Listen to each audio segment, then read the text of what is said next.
अल्हम्दुलिल्लाह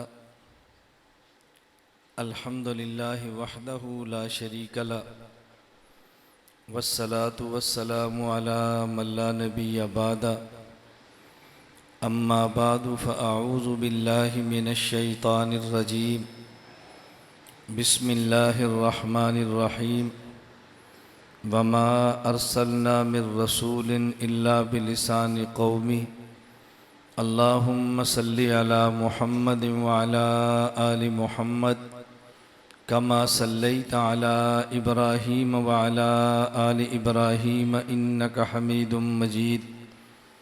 अल्लाहुम्मा बारिक अला मुहम्मद व अला आलि मुहम्मद कमा बारकता अला इब्राहीम व अला आलि इब्राहीम इन्नका हमीदुम मजीद।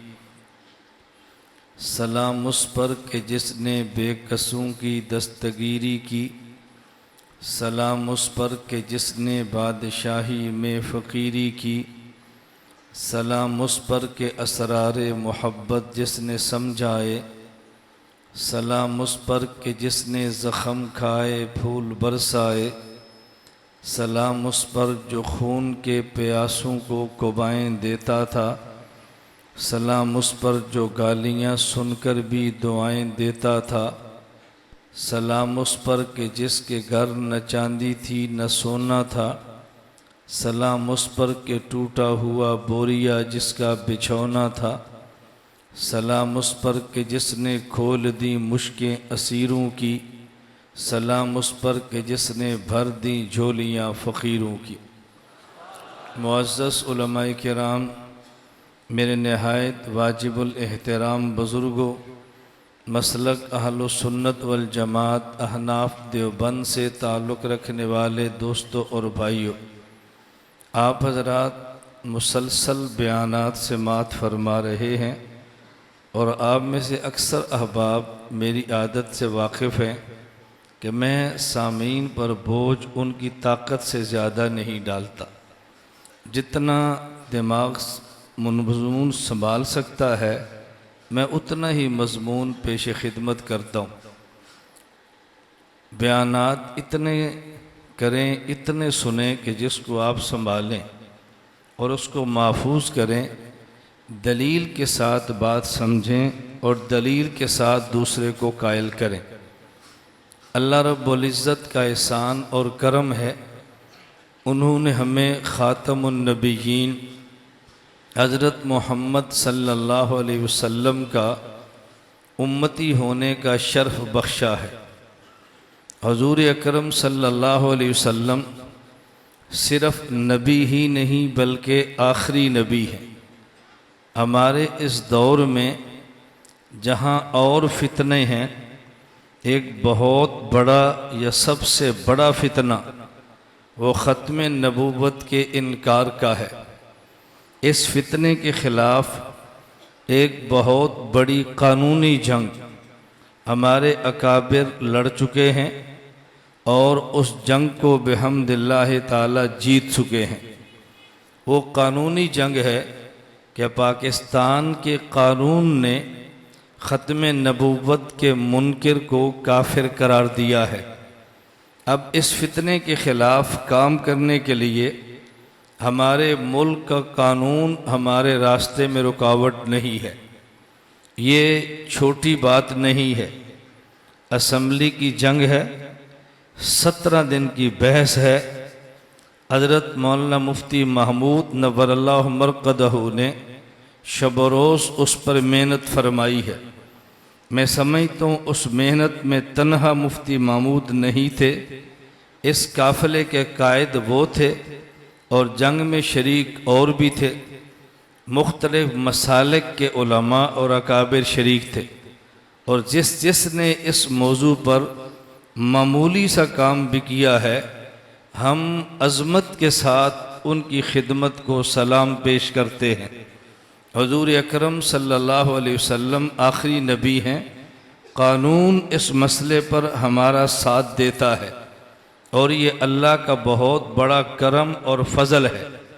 इसलिए मैं इस महाज पे काम करने वाले और दीगर महाज पे काम करने वाले अफराद से हमेशा गुजारिश करता हूँ कि दो बातें ज़हन नशीन फरमा लें, इसको कभी नज़रअंदाज न करें।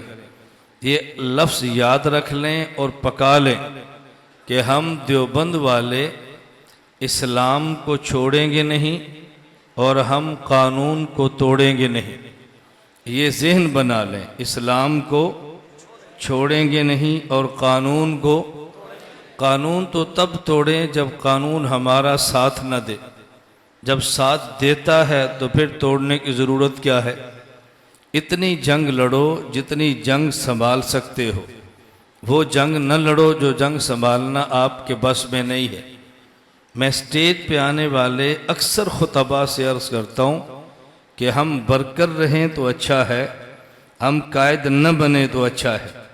बस औक़ात हमारी क़यादत एक जुमला कहती है और हम में से हर बंदा समझता है कि मैं ये जुमला कहूँगा तो शायद मैं भी कायद बन जाऊँगा। वो मज़ह का खेस बनता है, जग हंसाई का सबब बनता है। ऊंचे जुमले बोलने से कभी इंसान कायद नहीं बनता। एक आदमी ने बहुत प्यारा जुमला लिखा। उसने कहा इस दौर का अलमिया ये है कि क़यादत की कसरत ने क़यादत का फुक़दान पैदा किया है। जुमला समझे, क़यादत की कसरत ने क़यादत का फुक़दान पैदा किया है। कायद इतने हो गए हैं कि कायद नज़र कोई नहीं आता। इसको अच्छी तरह समझें। इसलिए मैं अपनी औकात से बढ़कर कभी बात नहीं करता। मैं फ़ैसले क़यादत पे छोड़ता हूँ और मसला समझाने की पूरी कोशिश करता हूँ। आप मसले पर तवज्जो दें, फ़ैसले न किया करें। फ़ैसला करने की हर बंदे में सकत और हिम्मत नहीं होती। चंद दिन कबल अमेरिका से एक शख्स ने मुझे व्हाट्सएप पे वॉइस मैसेज किया और कहा कि आपका कौन सा मुनासिब वक्त है जब आपसे कोई बात करना चाहे तो हम बात करें। मैंने उनसे कहा औकात उनके होते हैं जिनकी औकात होती है, हमारी औकात नहीं है, लिहाजा हमारे औकात भी नहीं है। आप जब चाहें फ़ोन फरमा लें, मैं फ़ारिग हुआ तो सुन लूँगा। मैं कॉल अटेंड न करूँ तो आप समझना कि ये मसरूफ़ है। ना हमारी औकात है ना हमारे औकात हैं। इसमें राहत है, इसमें सुकून है, इसमें यकसुई से आप दीन का काम करोगे, उलझन के अंदर कभी मुब्तला नहीं होगे। तो ज़हन बना लो, इस्लाम छोड़ेंगे नहीं, कानून बोलो, इस्लाम छोड़ेंगे नहीं, कानून। क़यादत मैदान में कह दे तो निकल आएंगे, एहतजाज की कॉल देंगे तो कर लेंगे, जब फरमा देंगे तो बैठ जाएंगे। इससे अल्लाह की मदद उतरती है, अल्लाह की नुसरत उतरती है, काम का रुख बनता है। बगैर ना हर बंदा लीडर बनने की कोशिश करेगा तो काम का रुख नहीं बनेगा, बना हुआ रुख भी तबाह हो जाएगा। और बड़ी बड़ी साजिशें की जाती हैं क़यादत को तकसीम करने के लिए, क़यादत को रास्ते से हटाने के लिए। छोटे छोटे बंदों का कद बनाया जाता है ताकि बड़ों का कद गिराने की कोशिश की जाए। अल्लाह मुझे और आपको इस्तेमाल होने से महफूज रखे। बस इतना काम करें जो खालिस आखिरत के लिए करें। मैंने ये थोड़ी सी बात अर्ज़ की है ताकि अपना लेवल आप ठीक कर लें। बस औकात अब आउट ऑफ लेवल होते हैं और फिर आप बर्दाश्त नहीं कर पाते तो फिर आप माफ़िया मांगते हैं। तो बेहतर है वो काम करें कि जिसमें आपको माफ़िया न मांगनी पड़े, इसमें आपकी राहत है। मैं आपका खैर खा हूँ। अल्लाह के लिए इस बात को समझने की कोशिश करो। ये हमारा जलसा आखिरी है या आइंदा भी करना है? आप ऐसी तरतीब रखो कि जलसे होते रहें। ये मेरा दिमाग नहीं है, ये हमारे देवबंद की क़यादत का दिमाग है जो मैं आपकी खिदमत में पेश कर रहा हूँ। बस औक़ात उलझा दिया जाता है, तशद्दुद की तरतीब बना दी जाती है किसी तहरीक को मिटाने के लिए, फिर हमारे अकाबिर को उस पर मेहनत फरमाना करती पड़ती है उस तहरीक को चलाने के लिए।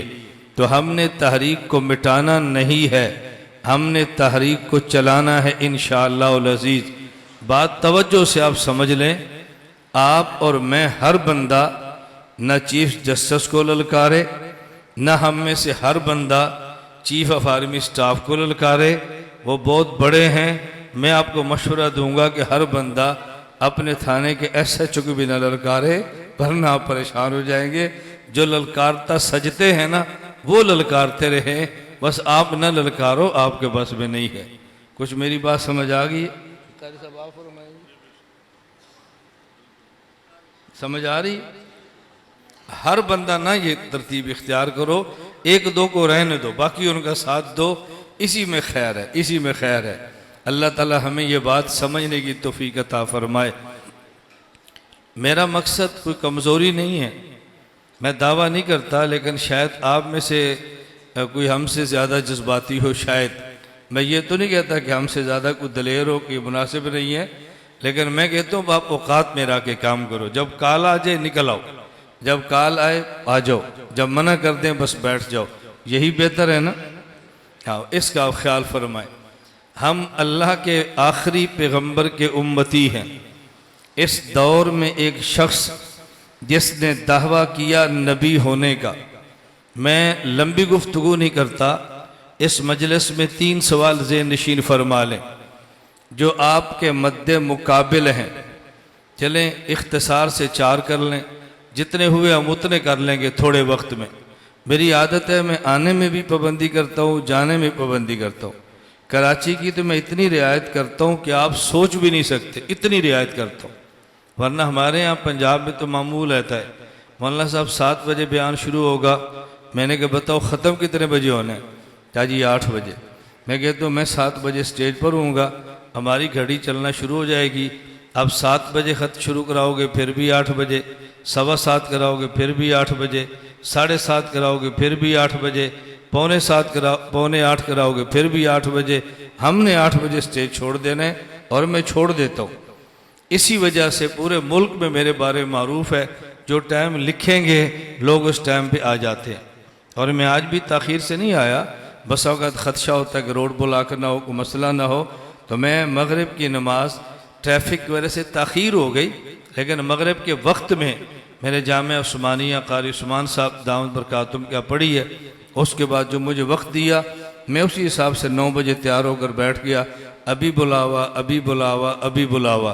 तो ताख़ीर आपने फरमाई है, मैंने तो नहीं फरमाई ना, मैंने तो ताख़ीर नहीं की। मैं सिर्फ गुजारिश कर रहा हूँ कि हमारी आदत है वक्त पे आना और वक्त पे जाना। 11 बजे ख़त्म करना था, मैं अभी 10 मिनट बाकी है, मैं कोशिश करूँगा 11 बजे ख़त्म करूँ ताकि आने की पाबंदी भी रहे और जाने की भी रहे। और मुझे पूरा यकीन है कि मैं कराची में एक जलसा पंजाब की तरह कर दूँ, आइंदा पूरी कराची ने रूटीन पर आ जाना है।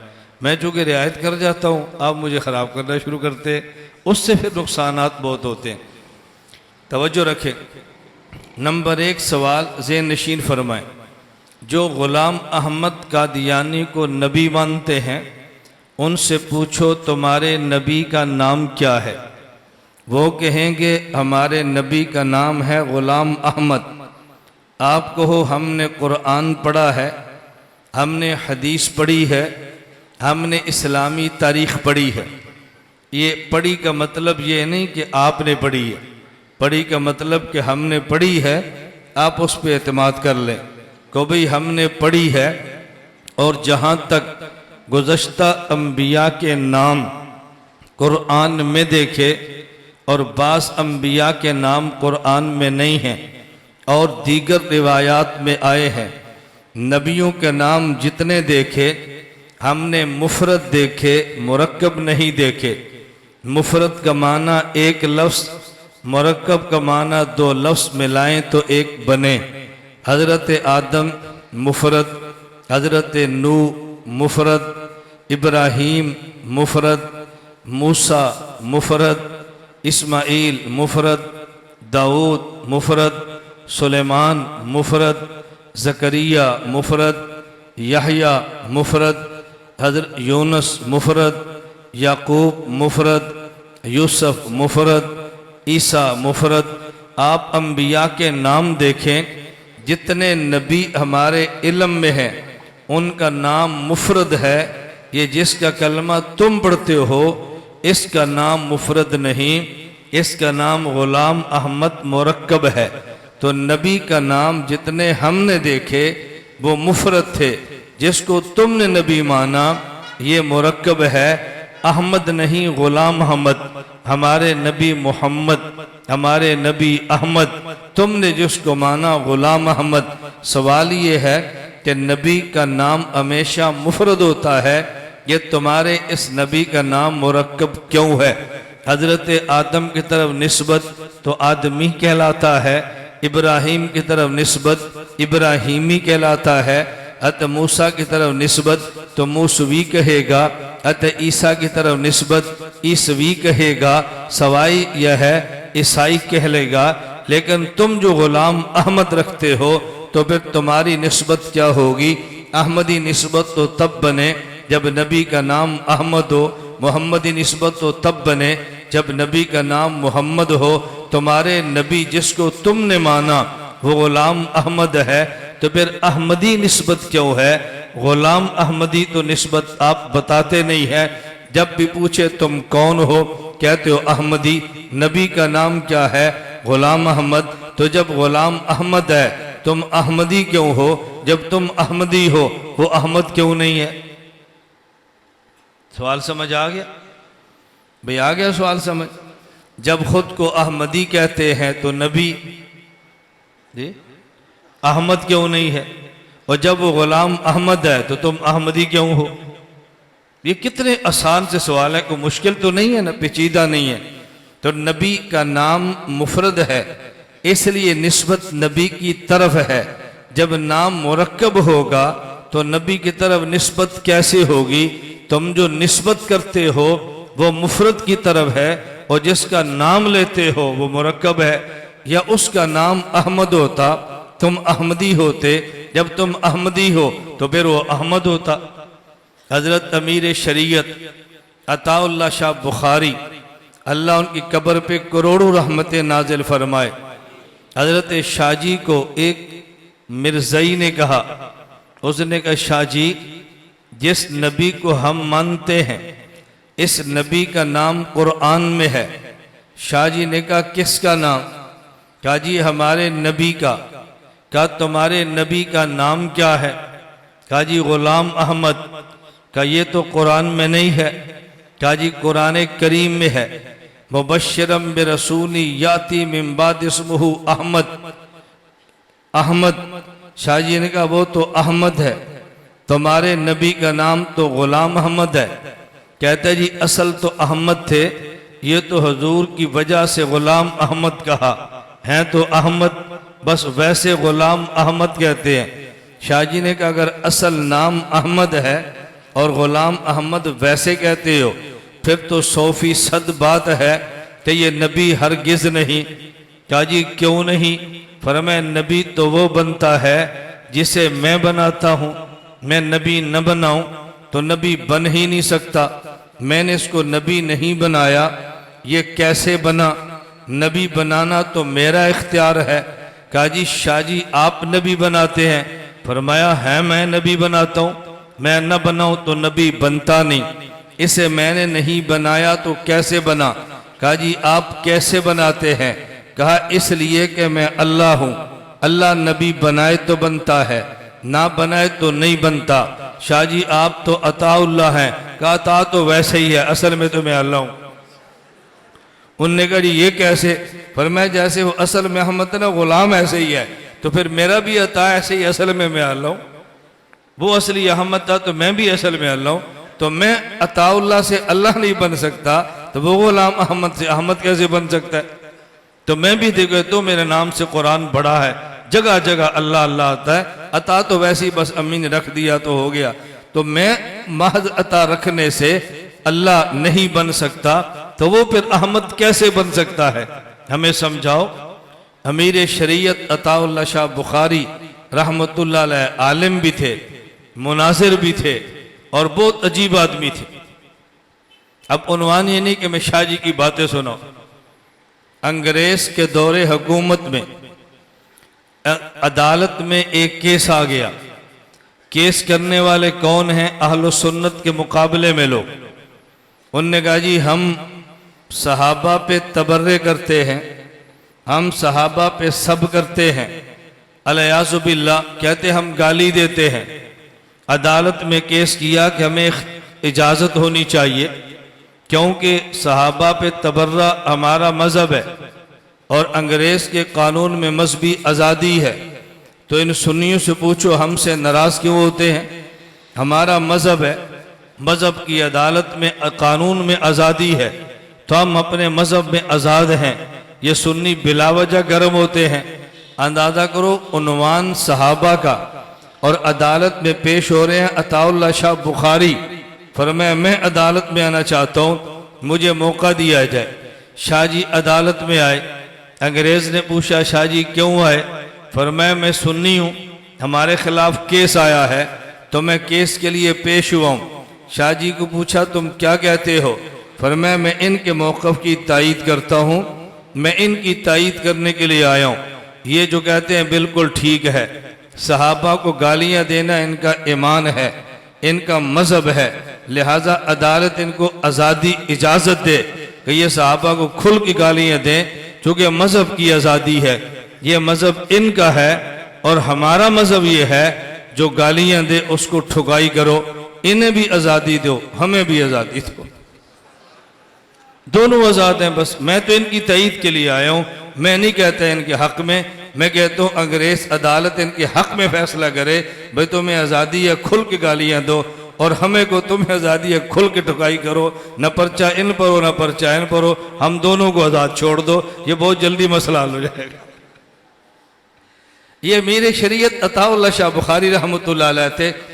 मकसद क्या था कि सहाबा पर गाली हो या ना हो। शाह जी का मकसद क्या था? सहाबा को गालियाँ दी जाएं या ना दी जाएं, लेकिन तर्ज ऐसा इख्तियार किया कि अदालत को उसको मुस्तरद भी ना करे और सहाबा पर तबर्रा भी ना हो। जज साहब ने कहा भाई क्या ख्याल है? कोई ठीक है, ऐसी ठीक है बस ऐसी ठीक है, रुक गया मसला। हमारे काबिर ने ऐसा तर्ज इख्तियार किया है हमारे मुल्क में कि कानून भी बन जाता है, टकराव भी नहीं होता और नतीजा निकल आता है। हमारी बात से टकराव भी होता है, नतीजा भी नहीं निकलता। हमारे काबिर का अजीब मिजाज था। मैं तो बस अपनी बातें सुनाया करता हूँ। मुल्तान जलसा था, कौमी इत्तेहाद 74 की बात। मुफ्ती महमूद साहब स्टेज पे थे। एक बंदा स्टेज के करीब आया, जैसे लोग बातें करते हैं ना खुसर खुसर, तो मुफ्ती महमूद साहब ने गुस्से से कहा बकवास बंद करो, बकवास बंद करो। बयान जो करना था बकवास बंद करो। मुफ्ती साहब का बयान हो गया। बयान के बाद एक बंदे ने सवाल किया, मुफ्ती साहब ये क्या?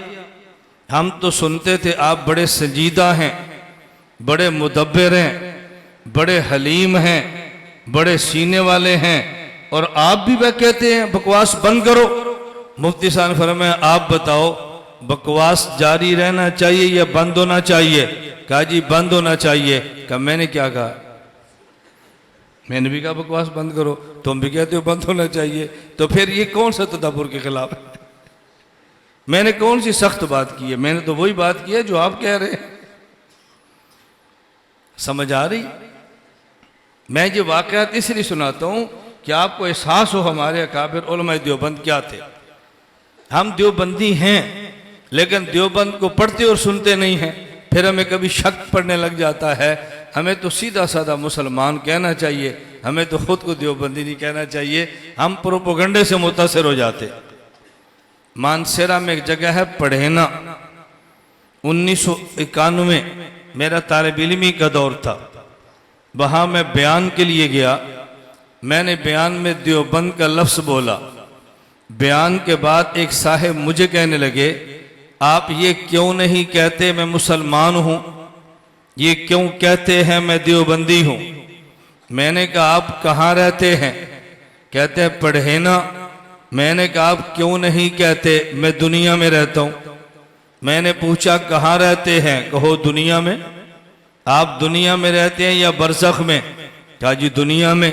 तो मैंने कहा पढ़ेना क्यों कहा? ये क्यों इलाके की बू तुम्हारे मुंह से आ रही है? मुझे कहता है जी मैं कहूँगा दुनिया में। आपने कहना किस बर्रे आज़म? मैंने कहना एशिया। आपने कहना कौन सा मुल्क? मैंने कहना है पाकिस्तान। आपने पूछना है कौन सा सूबा? मैंने कहना है सरहद। आपने पूछना है कौन सा जिला, मैंने कहना है मानसेरा। आपने पूछना है कौन सा गांव, मैंने कहना है पढ़ेना। इतने सवाल से बचने के लिए मैंने कहा पढ़ेना। मैंने कहा मुझसे पूछो कौन हो, मैंने कहना मुसलमान। तुमने कहना है सुन्नी या शिया, उनके ज़हन के मुताबिक। मैंने कहना सुन्नी, तुमने कहना हनफी या मालकी, मैंने कहना हनफी। तुमने कहना बरेलवी या देवबंदी, मैंने कहना देवबंदी। तो मैंने आप इतने सवालों से बचाकर सीधा कहा मैं देवबंदी। जिस तरह आपको मेरी फिक्र थी ना, मुझे आपकी फिक्र है। मैं चाहता हूं कि आपको ज्यादा सवाल ना करने पड़े, आपका वक्त बहुत कीमती है, सवालात से बचाया। तो मैंने कहा मैं देवबंदी।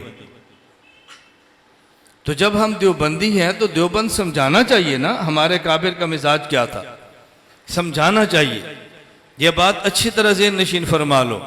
ये पाकिस्तान हमने बनाया है। किसने बनाया और बचाना किसने? इसको टूटने नहीं देंगे इंशाअल्लाह।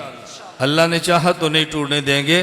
पूरा तागूत जोर लगा ले, हम जान पे खेल जाएंगे, इस मुल्क को टूटने नहीं देंगे इंशाअल्लाह।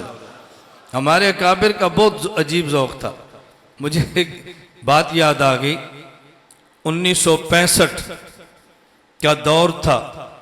उस दौर में 1965 पाकिस्तान हिंदुस्तान की जंग हुई। पाकिस्तान के उलमा ने कहा 1965 की जंग जिहाद है। दारुल देवबंद के उलमा ने कहा 1965 की जंग फसाद है। लोगों ने कहा कि तुम सच्चे हो या वो सच्चे हैं। हिंदुस्तान वाले देवबंदी कहते हैं फसाद, पाकिस्तान वाले देवबंदी कहते हैं जिहाद। तुम में गलत कौन और ठीक कौन? हजरत मुफ्ती महमूद फरमाने लगे दोनों ठीक, वो भी ठीक और हम भी ठीक। कहा दोनों ठीक कैसे? फरमाया जब पाकिस्तान का फौजी लड़ेगा तो ये मुसलमान है, जिससे लड़ेगा वो हिंदू काफिर है। तो जब मुसलमान काफिर से लड़े तो जिहाद कहते हैं। हिंदुस्तान का फौजी लड़ेगा जो हिंदू है और मुसलमान से लड़ेगा जो कि फौजी मुसलमान है। जब काफिर मुसलमान से लड़े तो फसाद कहते हैं। इधर से मारो तो जिहाद है, उधर से मारो तो फसाद है। हम जिहाद कहते हैं, वो फसाद कहते हैं। दोनों ठीक कहते हैं, दोनों। मैं जलसों में वाकयात इसलिए सुनाता हूं कि अकाबिर से हमारा ताल्लुक टूटे ना, हमारे ज़हन में रहे कि हमारे अकाबिर कितने बड़े थे, कितने बड़े आदमी थे। खैर मैं समझा ये रहा था, नंबर 1 इनसे पूछो जिसका कलमा तुमने पढ़ा उसका बोलो नाम क्या है। क्या कहेंगे? वो क्या कहेंगे? गुलाम अहमद। पूछो तुम कौन हो? कहेंगे अहमदी। को भी तुम अहमदी तो तब हो जब वो अहमद हो। वो तो अहमद नहीं गुलाम अहमद, तो तुम अहमदी क्यों हो? और अगर तुम अहमदी हो तो उसे अहमद होना चाहिए, और अगर वो गुलाम अहमद है तो तुम्हें अहमदी नहीं होना चाहिए। तुमने अहमदी क्यों खुद को कहा? सवाल समझ आ गया? ये काबू करना बंदे को सीखो। लाहौर मुनाजरा खत्म नबुव्वत का तय हुआ। इधर से मुनाजिर हमारा मुसलमान, उधर से मुनाजिर कादियानी। जो हमारा मुनाजिर था किसी उज़र की वजह से अचानक मुनाजरे की जगह जो कि बरेलवियों की मस्जिद थी उसमें न आ सका। जल्दी राब्ता किया अल्लामा खालिद महमूद साहब से, हजरत को बुलाया तो 2-4 किताबें उठाई, वो मुनाजरा गाह में पहुंचाए। हजरत अल्लामा खालिद महमूद ने मिर्ज़इयों के सामने हवाला पेश किया इज़ालतुल अहाम मिर्ज़े गुलाम अहमद कादियानी की किताब का। जब किताब का हवाला पेश किया तो फौरन मिर्ज़ाई मुनाजर बोला। उसने कहा अल्लामा साहब आपने शर्त की मुखालफत की है, आप शर्तें पढ़े बगैर मुनाजरे में आए हैं। आपने शर्तें पढ़ी हैं। अल्लामा साहब अचानक आए थे, मुनाजरे की शर्तें नहीं पढ़ी थी। देखो मुनाजर किसे कहते हैं। अगर अल्लामा साहब फरमाते हाँ मैंने शर्तें नहीं पढ़ी, उसको दौड़ने का मौका मिल जाता कि पहले शर्तें पढ़ो फिर आना। अल्लामा साहब ने पढ़ी भी नहीं थी। ये कह भी नहीं सकते कि मैंने शर्तें पढ़ी नहीं। अल्लामा साहब ने बरजुस्ता जवाब दिया जब उसने कहा आपने शर्त की मुखालफत की है, आपने शर्तें पढ़ी नहीं है। अल्लामा खालिद महमूद फरमाने लगे वो कौन सी शर्त है जिसकी मैंने मुखालफत की है? समझ आई? वो कौन सी शर्त है जिसकी मैंने मुखालफत की है? ये नहीं कहा मैंने पढ़ी नहीं है, वो कौन सी शर्त है जिसकी मैंने मुखालफत की है? मिर्जाई मुनाजिर कहता है शर्तों में लिखा है या कुरान पेश करेंगे या हदीस, और आपने ना कुरान पेश किया ना हदीस पेश की। आपने तो मिर्जा गुलाम अहमद की किताब इजालतुल अहाम पेश की है। हजरत फरमाने लगे मैंने शर्त की मुखालफत नहीं की। मिर्जा साहब नबी हैं? कहा जी नबी हैं। कहा ये फिर हदीस है? ये हदीस नहीं है? नहीं है। फरमाया फिर वो नबी नहीं है। अगर मिर्जे को नबी मानो तो ये हदीस, इसे हदीस न मानो तो वो नबी नहीं है। मिर्जाई मुनाजिर फंस गया।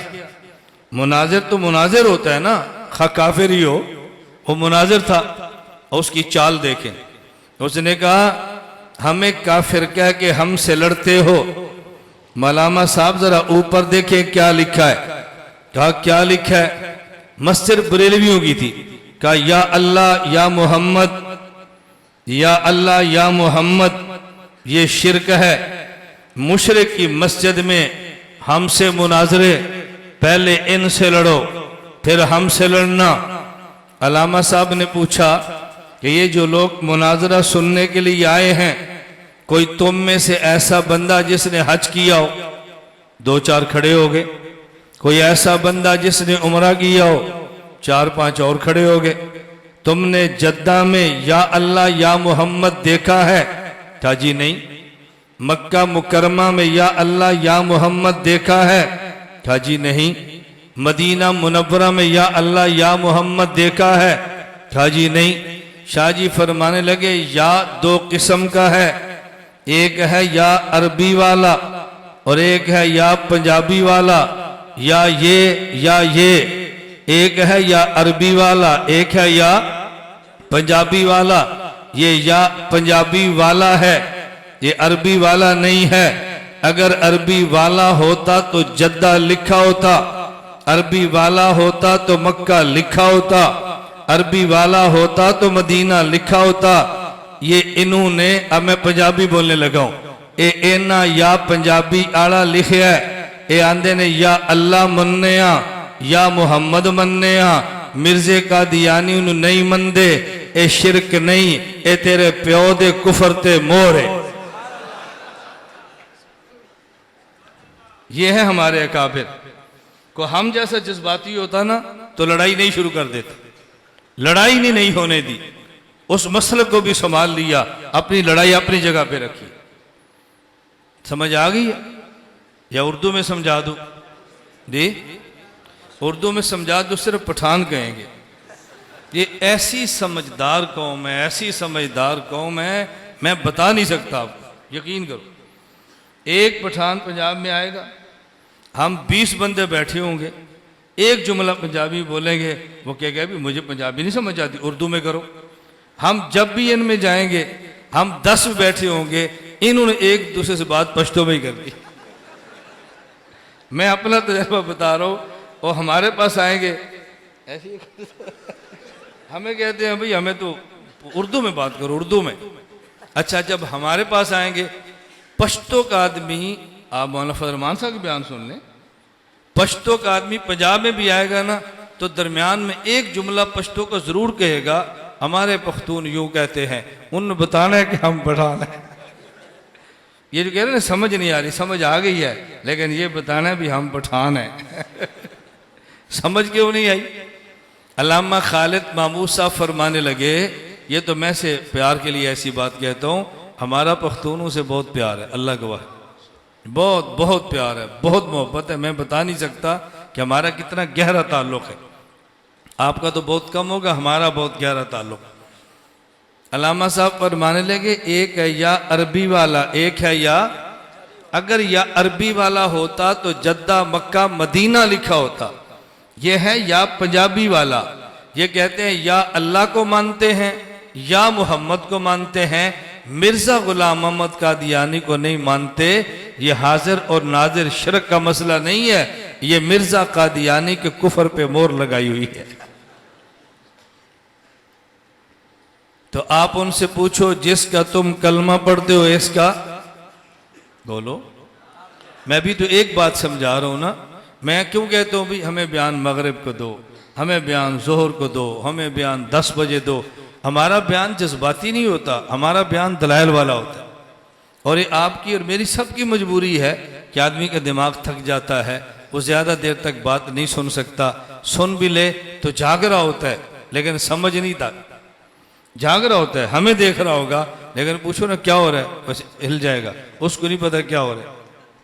ज्यादा देर तक जागने वाला ड्राइवर वो गाड़ी चलाए, आंखें खुली होती हैं फिर भी एक्सीडेंट करता है। ये मैं सुनी बातें नहीं करता, मैंने खुद गाड़ी में बैठ के देखा है।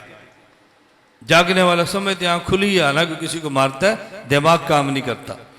मैं बात फिर समेट कर कहता हूं, मैंने कहा इनसे पूछो कि जिसका कलमा तुमने पढ़ा इसका नाम क्या है, वो क्या कहेंगे बोलो। गुलाम अहमद। एक सवाल, अगर वो गुलाम अहमद तो तुम अहमदी क्यों नहीं कहते, अहमदी क्यों कहते हो? अगर तुम अहमदी खुद को कहते हो तो वो गुलाम अहमद क्यों है? इसलिए तुम खुद को अहमदी न कहो, तुम कादियानी कहो, तुम मिर्जाई कहो, कादियानी कहो, अहमदी न कहो। जब तुम्हें प्यार कादियान से है तो कादियानी कहो। नंबर 2, उनसे पूछो कि जिसका तुम कलमा पढ़ते हो गुलाम अहमद, पहले बताओ इसका कलमा क्या है। जो इसका कलमा पढ़ते हो, नबी मानते हो, कलमा क्या है पूछ लो। वो कहेंगे ला इलाहा इल्लल्लाह मुहम्मदुर रसूलुल्लाह। को भी ये तो हमारे नबी का कलमा है, तुम्हारे नबी का कलमा कौन सा है जी? ला इलाहा इल्लल्लाह मुहम्मदुर रसूलुल्लाह। नबी का नाम क्या है? गुलाम अहमद। कलमा क्या है? मुहम्मदुर रसूलुल्लाह। भाई जब नाम गुलाम अहमद है तो ला इलाहा इल्लल्लाह गुलाम मोहम्मद कह के आगे कोई लिखा होता, जहन्नमी या लानती या सूर या खंजीर, कुछ आगे लिखा होता ना। ला इलाहा इल्लल्लाह के बाद गुलाम अहमद होता। तुम कहते हो मुहम्मदुर रसूलुल्लाह। तवज्जो से बात समझना भाई, ये कलमा तुम्हारा कैसे? हजरत आदम के उम्मती से पूछो नबी का नाम क्या है, कहेगा आदम। नबी का कलमा ला इलाहा इल्लल्लाह, आदम सफीउल्लाह।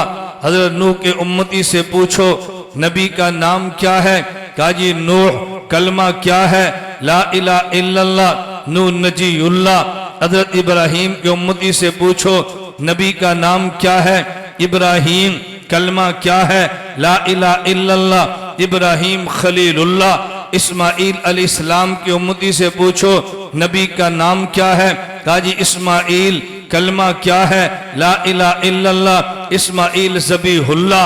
हजरत दाऊद की उम्मती से पूछो नबी का नाम क्या है, कहेगा दाऊद। नबी का कलमा ला इलाहा इल्लल्लाह, दाऊद खलीफतुल्लाह। हजरत यूनुस के उम्मती से पूछो नबी का नाम क्या है, कहा जी यूनुस। नबी का कलमा क्या है? ला इलाहा इल्लल्लाह, यूनुस सबीहुल्लाह। पूछो भी हजरत ईसा से के उम्मती से नबी का नाम क्या है, कहेगा जी ईसा। भाई उनका कलमा क्या है? ला इलाहा इल्लल्लाह, ईसा रूहुल्लाह। हजरत मूसा की उम्मती से पूछो नबी का नाम क्या है, कहा जी मूसा। कलमा क्या है? ला इलाहा इल्लल्लाह, मूसा कलीमुल्लाह। अरे हमसे पूछो नबी का नाम क्या है, हम कहते हैं मोहम्मद सल्लल्लाहु अलैहि वसल्लम। कलमा क्या है? ला इलाहा इल्लल्लाह मुहम्मदुर रसूलुल्लाह। हमने तुमसे पूछा नबी का नाम क्या है, कहा जी गुलाम अहमद। हमने पूछा कलमा, ला इलाहा इल्लल्लाह मुहम्मदुर रसूलुल्लाह। भाई ये तो कलमा हमारा है, इसका मतलब तुम्हारा नबी ऐसा कि जो कलमा चोर है। नबी ऐसा जो कलमा भी नहीं अपना मिल रहा, कैसा नबी है यार, कलमा भी नहीं मिल रहा। उस बेचारे को कलमा भी चोरी करना पड़ा है, कलमा ही नहीं है। कोई दुनिया में ऐसा भी नबी होता है जिसका कलमा ही कोई ना हो, अजीब नबी है, कलमा ही कोई नहीं है, कलमा चोर नबी। कोई सामने मिर्जाई मिले तो उसे क्या कहना है, कलमा चोर नबी का उम्मती, कलमा चोर नबी का उम्मती, कलमा चोर नबी का उम्मती। फिर नहीं ठहरेगा, दौड़ जाएगा। बात समझ आ रही है भाई? जिसको नबी मानते हो कलमा बताओ। दुनिया में ऐसा कौन सा नबी है जिसका कलमा ही कोई ना हो? मैंने दो बातें समझाई हैं, ज़हन में आ गया?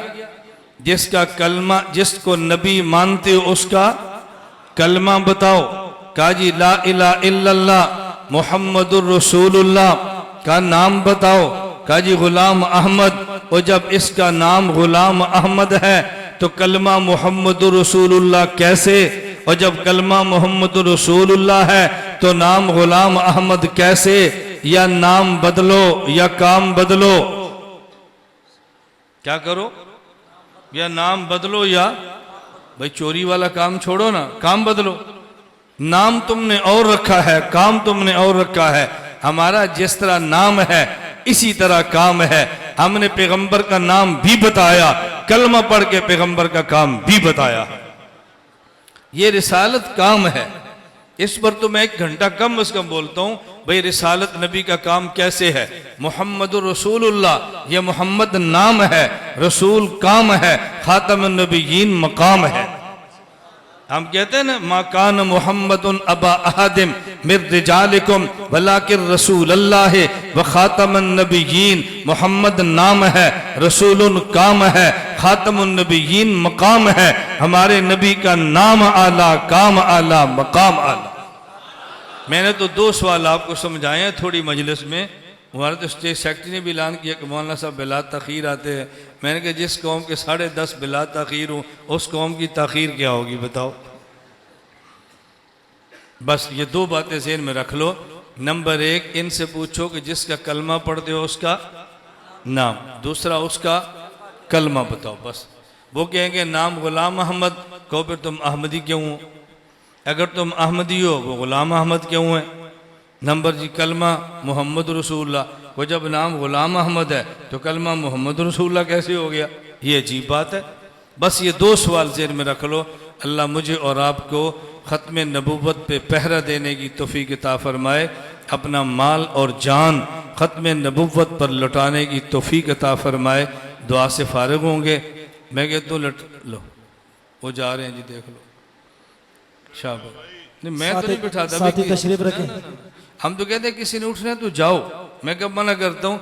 मैं अब कहता हूँ, अब पता मैं क्यों रोता हूँ? भाई देर हो गई, देर हो गई, देर हो गई।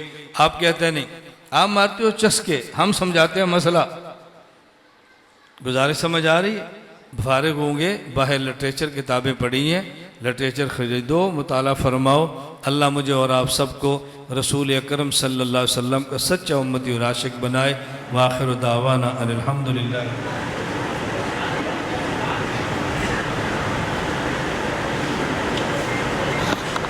ये जिसने चिट लिखी है ना, मैं उससे गुजारिश करूँगा तो 2-4 दिन मेरे पास सबक पढ़।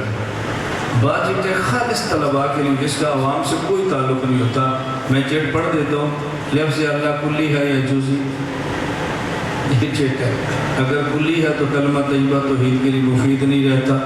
अगर जुज़ी है तो जुज़ी की तारीफ़ नहीं होती, वज़ाहत फरमाए। अब इसी को उर्दू खड़ा होकर जुज़ी की तारीफ़ बता, फिर देखेंगे ना तारीफ़ सादिक आती है कि नहीं। बेहतर होता साथ जुज़ी की तारीफ़ भी लिख लेता, फिर मैं बताता सादिक आती है कि नहीं आती। ये असल में बात तलबा हमारे हमज़ेन नहीं होते, उनको पट्टी पढ़ाई जाती है कि इससे ये सवाल करना, इसको मंतिक तो आती नहीं है तो फंस जाएगा। मेरा बेटा तुम्हें गलत फहमी है कि मुझे मंतिक नहीं आती। मैंने तज़ीरुल मंतिक पढ़ी है, फिर मिरकात पढ़ी है, फिर इसाहोजी पढ़ी है, फिर खुतबी पढ़ी है, उसके बाद मैंने सुल्लम पढ़ी है, सुल्लम के बाद खारजी वक्त मैंने ख्याली भी पढ़ी है। तुम्हें किसने कहा मुझे मंतिक नहीं आती? काजी हमीदुल्लाह साहब रहमतुल्लाह है जमीयत के रहनुमा। मैंने मुसल्लम सुबूत और ख्याली, तलखीस अल मिफ्ताह और हिदायत सालिस खारजी वक्त में उनसे असर के बाद पढ़ता।